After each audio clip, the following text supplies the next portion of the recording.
today, all we're doing, pretty simple, throwing the subs in the trunk because I need it back, man. So this is the last time ever the trunk's gonna look like this. I'll throw a little light on it because it's really bright outside. Not as bright in my garage. So yeah, I've got two 10s. They just slide here underneath this pillar. So I'm gonna take this out, get this amp grounded. So I got these two 10s that came with my last Z. They're two JL Audio 10W3V3-4s. Pretty good. You can tell they've had some use and abuse, but they still thump pretty good. And this just sits behind this, right in here.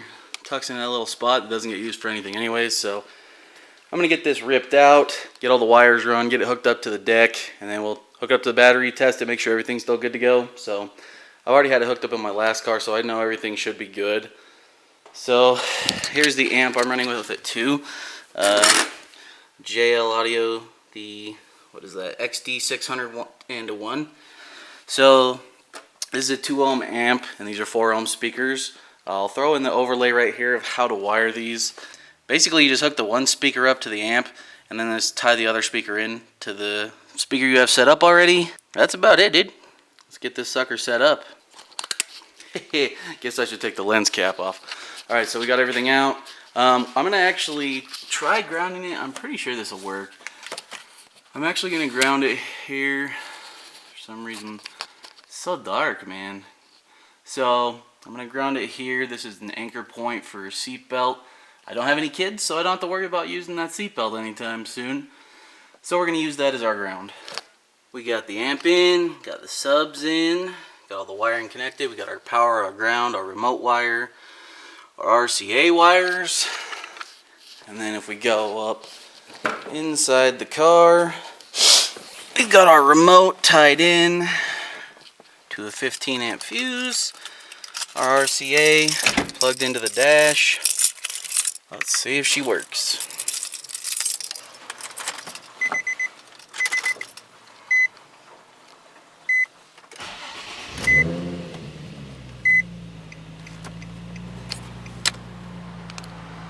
Heater's going to be going full blast.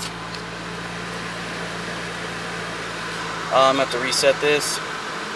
So I don't know if this is the case in every car or just the Z specifically. As soon as you unplug this, which controls like your climate, the air is going to be blowing full steam ahead until you plug it back in. So let's run to the back, see if the amp is turned on. Okay, you see there we got amp power, everything's good to go. Subs are good to go. Nice, that's what we like to see.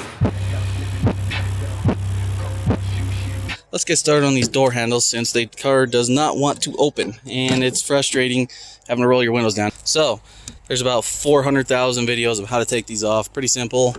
Get inside. There's 2 bolts. Take those off. Carefully pry it out. There's a rod.